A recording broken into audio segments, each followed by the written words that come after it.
देखो बाबू, आज हम हिंदी के पेपर को सिखाएंगे कि आप लोग कैसे इस लिखना है कि आप लोग टॉप करेंगे। किस तरीका से लिखते हो, जीवन परिचय से लेकर के, संदर्भ से लेकर के, प्रसंग से लेकर के, सूक्ति, उसके बाद खंड काव्य से लेकर के हर एक चीज़ मैं इसमें वीडियो के माध्यम से बताऊंगा। और बच्चे, अगर आप लोग इस तरह से ही लिखते हो तो आप बिल्कुल टॉप करने वाले हैं। अगर इस तरह से नहीं लिखेंगे तो बच्चे, ये टॉप की कॉपी है, जो टॉपर निकलते हैं उस कैसे लिखते हैं। मैं इस पेपर के अनुसार इस कॉपी में मैं लिखा हूँ और आज मैं आप लोगों को बताऊंगा कि कैसे आप लोगों को लिखना है। तो लिखने के लिए आपको सबसे पहले ऐसा पेज मिलेगा, वहाँ पर पेपर में आपको क्या करना है, इसे 4 फोल्ड में इसको कर देना है। ये दो, एक फोल्ड हुआ, ये दूसरा, तो ये 4 तरह का भाग बट गया ना। तो ये 4 तरह का भाग बट गया। तो एक भाग इधर हुआ, एक भाग 2, यहाँ 3, यहाँ 4, 4 भाग होगा। एक भाग में आप हाशिए खींच दीजिएगा। हाशिए खींचने के बाद अगर आपको ध्यान देना, जैसे आपको यहाँ से पहले गद्यांश का आंसर देना है, खंड ब से, जैसे इसका आंसर देना है ना, तो लिखेंगे हम प्रश्नोत्तर संख्या पहला। क्या लिखेंगे? प्रश्नोत्तर संख्या पहला। आप लोग सभी लोग पहले यहाँ पर अपना नाम, जैसे किसी का कोई नाम है तो आप लोग नाम अच्छे से लिख लेना। जैसे मेरा नाम है, मैं अपना ही नाम लिख रहा हूँ। हिंदी की कॉपी है तो हिंदी में ही लिखिएगा, हम इंग्लिश में लिख दिए, ठीक है ना। इस तरह से आप लिखेंगे हिंदी में। ऐसे लिखने के बाद आप अच्छे से यहाँ पर भरेंगे। ऐसे नहीं भरने को आएगा, आपको दूसरा पेज मिलता है लेकिन आपको वहाँ पर नाम नहीं रहेगा, रोल नंबर हिस्सा सब भरना रहता है, ठीक है ना। तो इसको छोड़ दो, ये कॉपी आपका ऐसे ही हम बताए हैं, ठीक है ना। तो उसके बाद हम क्या लिखेंगे? संकेत लिखेंगे। क्या लिखेंगे? संकेत। और इस संकेत में हम क्या रखेंगे? संकेत में वही लिखना है कि आप कहाँ से पद्यांश को, गद्यांश को शुरू करें। जैसे ये हमारा गद्यांश हुए, मगर ऐसा, तो ये लिख देंगे। उसके बाद लास्ट में यहाँ पर लिख देंगे, तो ये आपका हो जाएगा, ठीक है ना। तो संकेत में यही लिखना है ताकि एग्जामिनर को ये समझे कि बच्चे यहीं से लेकर के यहाँ तक के संदर्भ लिख रहा है और रेखांकित अंश की व्याख्या कर रहा है। तो इस तरह से हो जाएगा। संदर्भ में लिखेंगे हम प्रस्तुत गद्यांश हमारी पाठ्य पुस्तक गद गरिमा खंड में संकलित। बस इतना सब में लिखना है। और उसके बाद गद्यांश के अनुसार रहेगा कि जो गद्यांश दिया गया किस पाठ से दिया गया, तो इस पाठ का नाम बस यहाँ पर ब्लैक पेन से आपको लिखना है। तो ये जो भी लिखे हैं मैटर सब एक ही रहेगा, बट ये जो है पाठ का नाम अलग हो जाएगा। इस नाम कहानी से लिया गया है, इसके लेखक का फिर ये जो नाम है ये अलग हो जाएगा। ये जो भी है ब्लैक पेन से आप लिखेंगे तो एग्जामिनर को अच्छा लगेगा और यहीं पर उसका दिमाग फोकस जाएगा, ठीक है ना। तो आपको समझ में आ रहा होगा, तो मेरे वीडियो को लास्ट तक देखिए, आपको प्रोसेस सब समझ में आ जाएगा। और ये सब जो भी इसमें प्रश्न लिखे हैं वायरल भी प्रश्न हैं, ठीक है ना। यानी इसमें आने की इम्पोर्टेंट है, आने की बहुत संभावना है, ठीक है ना। रेखांकित अंश की व्याख्या। लेखक कहता है कि ममता अश्वरोही से कहती है कि वह जीवन भर अपनी झोपड़ी के खोदे जाने से डर से भयभीत रही है, क्योंकि उसे आज्ञा दिया गया था कि यदि आप हार मानती हैं, घर बनाती हैं, वहाँ पर तो आपके घर को क्या किया जाएगा? खोदा जाएगा। इस डर से वो हमेशा चिंतित रहती थी।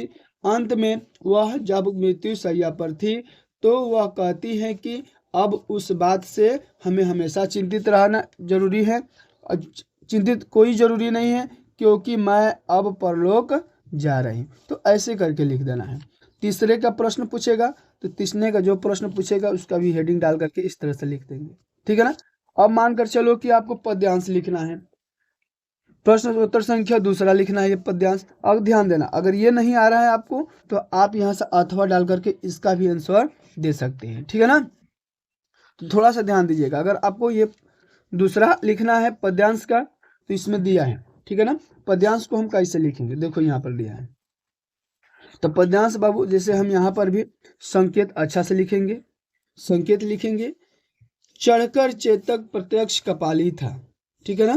तो इस तरह से संकेत लिखेंगे। इसमें भी प्रस्तुत काव्य पंक्तियाँ हमारी पाठ्य पुस्तक हिंदी के काव्य खंड में संकलित ओजस्वी वाणी के कवि श्याम नारायण पांडे द्वारा रचित हल्दी घाटी से लिया गया है। तो बिल्कुल आपको ऐसे ही लिखना है, यानी आपको यहाँ पर श्याम नारायण जो पांडे हैं और हल्दी घाटी, ये पाठ का नाम है, ये कवि का नाम है, तो यही दोनों चेंज करना है, बाकी सब वही रहेगा। अब हम कैसे यहाँ पर करेंगे, तो ये देखो, राणा प्रताप अपने घोड़े चेतक पर सवार होकर अपनी सेना की रखवाली करते हुए इस प्रकार युद्ध कर रहे थे जैसे मानो अपने हाथों में मृत्यु का प्रलयकारी भीषण रूप लिया साक्षात महाकाल युद्ध भूमि में राणा प्राप्त करके सामने आया। तो राणा प्रताप ने मानसिंह के नेतृत्व में भेजी गई मुगल सेना में उथल पुथल मचा दी, मानो प्रत्यक्ष कपाली था। इसे ही मेवाड़ केसरी कहा गया और यही रक्त का प्यासा बनकर टूट पड़ा। तो यहाँ से लेकर चढ़कर चेतक डडट प्रत्यक्ष कपाली, इसका आप लोग खोजिएगा कि गद्यांश कहाँ पद्यांश कहाँ दिया है, उसका मैं व्याख्या कर दिया हूँ, ठीक है ना। मैं अब यहाँ पर पद्यांश को लिखता पद्यांश को, तो फिर आपको क्या ज़्यादा टाइम लगता, ज़्यादा पेपर में आपको पद्यांश लिखना नहीं है, केवल संकेत लिखना है। संकेत लिख करके मैं समझा दिया आपको, ठीक है ना। उसके देखो अब क्या करना है, जो दिया है कि रेखांकित अंश का प्रयुक्त अलंकार बताना है, तो उसमें कौन सा अलंकार दिया रहेगा, तो उसको भी हेडिंग डाल करके अच्छा से लिखेंगे, उत्प्रेक्षा अलंकार, ठीक है ना। अब ध्यान देना है, क्या ध्यान देना है, जैसे अब इसके बाद आएगा आपको संस्कृत, क्या आएगा, संस्कृत। तो संस्कृत को आप कैसे आंसर देंगे, जैसे संस्कृत यह आ गया, तीसरा नंबर दिया है कि हिंदी संस्कृत में गद्यांश के किसी एक संदर्भ सहित हिंदी में अनुवाद करना है। तो बनारसी सुविख्यात प्राचीन नगरी ऐसे ही करके आएगा। अगर ये नहीं आ रहा है तो आपको ये कर देना है, तो इन दोनों में से कोई एक ही करना है आपको। इस तरह से आपको टोटल 5 नंबर मिलने वाले हैं। एक पर 2 नंबर मिलेगा, कहने का मतलब जैसे संदर्भ लिखते हैं 2 नंबर, अनुवाद करते हैं 3 नंबर। तो कैसे अनुवाद करना है, तो मेरे में तो दूसरा है, ठीक है ना, पेपर मैं बस समझा रहा हूँ आपको, ठीक है ना। संदर्भ कैसे लिखेंगे, संस्कृत में लिखेंगे प्रस्तुत श्लोक हमारी पाठ्य पुस्तक हिंदी के संस्कृत खंड भारतीय संस्कृत पाठ से उद्धृत है। अब इसमें रचयिता नहीं लिखना है, बस ये पाठ का नाम आपको यहाँ पर लिख देना, बाकी सब ये मैटर जो है यही रहेगा, ठीक है ना। अब अनुवाद करना है, तो अनुवाद आप अपने तरीका से करिएगा, उसका अनुवाद किया दिया है, ठीक है ना। तो ये आपको रह गया संदर्भ। अब देखो, अब जैसे आपको यहाँ पर आ गया, या मैं इसका बताया, ठीक है ना, मिस्टेक हो गया आपका, पहले 4 नंबर का बता दिए, 3 नंबर का यहाँ पर दिया है, ठीक है ना, 3 नंबर का यहाँ पर लिखा हूँ। आप इधर से उधर भी लिख सकते हैं, कोई दिक्कत नहीं, संकेत में वैसे ही देना, संकेत लिखना है, संदर्भ लिखना है, प्रस्तुत गद्यांश हमारी पाठ्य पुस्तक संस्कृत के संस्कृत के नागरिक खंड से उद्घृत है, ऐसे करके लिखना है आपको। व्याख्या यहाँ पर अच्छा से कर देना है, व्याख्या करने के बाद जिसको हम कहते हैं अनुवाद, ठीक है ना। उसके बाद आपका आता है 5 नंबर। तो आप लोग जल्द बताइए कि आप किस जिले से हैं। इस खंड काव्य के आधार पर निम्नलिखित में से प्रश्नों का उत्तर देना है। तो आप किसमें से उत्तर देना है, कौन सा लिखना है, यही बच्चे गलतियां कर देते हैं, तो गलतियां नहीं करनी है। देखो आप लोग ये क से लेकर के झ तक दिया हुआ है, तो झ तक आपको नहीं करना है। आप कौन से जिले के अंतर्गत आते हैं कमेंट में बताइए, उस पर मैं लिख करके वीडियो बता दूंगा। कमेंट तो आप लोगों को करना नहीं है। अब देखिए, जैसे हम लोग बलिया जिले के हैं, बलिया जिले में क्या आता है, कर्ण खंड काव्य के पंचम सर्ग माँ बेटा का कथानक संक्षेप में लिखना है। कर्ण खंड काव्य के आधार पर कुंती का चरित्र चित्रण लिखना है। तो इस तरह से दोनों में से कोई एक लिख देना है। कैसे लिखेंगे, देखो जैसे यहाँ पर देना है कर्ण का चरित्र चित्रण लिखना है, तो लिखेंगे यहाँ पर प्रश्नोत्तर संख्या 5 कौन सा है, 6 नंबर है, क्या है 6 नंबर है, यहाँ पर लिखेंगे 6 नंबर, ठीक है ना। ऐसे करके 6 नंबर लिख देंगे। लिखने के बाद यहाँ से हम हेडिंग डालेंगे कर्ण का चरित्र चित्रण, तो यहाँ पर का छूट गया है, कर्ण का चरित्र चित्रण, ठीक है ना। महाभारत का कर्ण एक अतिथि अत्यंत दानी और करुण पात्र रहे, उसका उनका जीवन संघर्ष और त्याग से भरा हुआ था। इस तरह से कर्ण के बारे में लिख देंगे छोटा सा। उसके बाद क्या लिखेंगे, जन्म और प्रारंभिक जीवन, मतलब उनका जन्म कैसे हुआ, प्रारंभिक जीवन कैसे हुआ, इसी तरह से लिखेंगे, ठीक है ना। तो देखो इसमें क्या लिखेंगे, कर्ण का जन्म कुंती और सूर्यदेव के सहयोग से हुआ। अविवाहित होने के कारण कुंती ने उसे गंगा से प्रवाहित कर दिया। उनका पालन पोषण एक सारथी अधिरथ और उनकी पत्नी राधा ने की, इस कारण उनका नाम सूत्रपुत्र पड़ा। तो इस तरह से लिखेंगे। और इसमें और लिखना है आपको, तो लिखना है कर्ण खंड काव्य के आधार पर कर्ण जो है हमारे, उनका जन्म कुंती के सूर्यदेव के आराधना के समय में कुंती का एक संयोग हुआ, जहाँ से उनका कर्ण का जन्म हुआ। कर्ण का जन्म होते ही वो अविवाहित थी। क्या थी? अविवाहित थी। अविवाहित होने के कारण, समाज के लोक लज्जा के कारण, इसके कुंती ने क्या की कि उस बच्चे को गंगा में प्रवाहित कर दी। कहाँ कर दी? गंगा में प्रवाहित कर दी। गंगा में प्रवाहित करने के बाद अब मान के चलो, वहाँ पर एक अधिरथ जी थे, सारथी अधिरथ जो था, उसने क्या किया, उस बच्चे को लेकर के घर आया और उनकी सारथी की पत्नी जो थी, यानी अधिरथ के पत्नी जो थी, अधिरथ की पत्नी जो थी राधा, उसने कर्ण का लालन पालन पोषण किया और करने के बाद उनको सयान किया, जिसके कुछ का समाजों ने उनका सूत्रपुत्र नाम से पुकारने लगे कर्ण को। इस तरह से ये हुआ। अगला हेडिंग डालेंगे स्नेह और ममता का भूखा। कर्ण का जीवन भर अपनी ममता, भाई और माँ की ममता, माँ की ममता ऐसे लिखेंगे, माँ की ममता, भाई का प्यार और गुरुजनों का स्नेह ना पा सका, माने कि नहीं पा सका। तो इस तरह से लिखेंगे कि कर्ण का जीवन अपनी ममता का, माँ की ममता, भाई का प्यार और गुरुजनों का स्नेह नहीं मिला।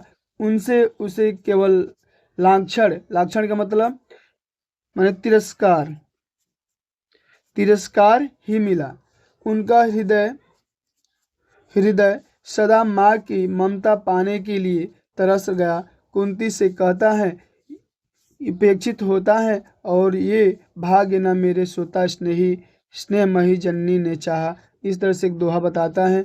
उपसंहार में लिखेंगे, कर्ण साहस, त्याग, दानशीलता और मित्रता का प्रतीक था।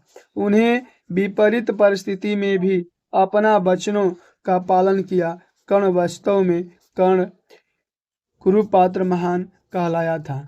करुणपात, ठीक है ना, बहुत ही अच्छा महान व्यक्ति कहलाया कर्ण ने। तो इस तरह से हम इसको लिखेंगे। और साथ साथ बाबू, ये जो आपका जीवन परिचय 6 नंबर का आएगा, जीवन परिचय कैसे लिखना है, जीवन परिचय बाबू देखो कैसे लिखना है। अगर इसे लिखना है आपको, पहले जैसे आचार्य रामचंद्र शुक्ल दिया होगा, इसमें देखो रामचंद्र शुक्ल दिया है ना यहाँ पर। तो रामचंद्र शुक्ल का जीवन परिचय हम कैसे लिखेंगे? पहले हम संक्षिप्त परिचय देंगे। क्या देंगे? संक्षिप्त परिचय अच्छा से लिखेंगे। संक्षिप्त परिचय लिखने के बाद नाम लिखेंगे, जन्म लिखेंगे, स्थान लिखेंगे, पिता का नाम, रचनाएं, मृत्यु। इस तरह से नाम में किसका है जीवन परिचय वो लिख देंगे। इनका जन्म कब हुआ था, कहाँ हुआ था, अगोना नामक बस्ती जिले, चंद्रबली इनके पिता का नाम था, रचनाएं इनकी चिंतामणि है, 1941 में इनकी मृत्यु होगी। इस तरह से संक्षिप्त परिचय लिखेंगे तो इधर एग्जामिनर ध्यान नहीं देगा, आपको इतने में ही नंबर फुल दे करके आगे बढ़ जाएगा। क्योंकि बाबू उसको तो कॉपियाँ बहुत चेक करनी है ना, अब बच्चे यही नहीं लिखते हैं तब नंबर इसमें कटने लगता है। तो आचार्य रामचंद्र शुक्ल का जन्म 1884 ईस्वी में बस्ती जिले के अगोना नामक ग्राम में हुआ था। इनके पिता का नाम चंद्रबली शुक्ल और माता का नाम विभासी था। शुक्ल जी को बचपन से ही पढ़ाई लिखाई में लगन थी। उन्होंने स्वयं पढ़कर विभिन्न भाषाओं का ज्ञान प्राप्त कर लिया था। तो इस तरह से लिखेंगे और इसमें लिखेंगे तो आपको 5 नंबर मिल जाएगा, ठीक है ना। उसके बाद रह गया कवि का।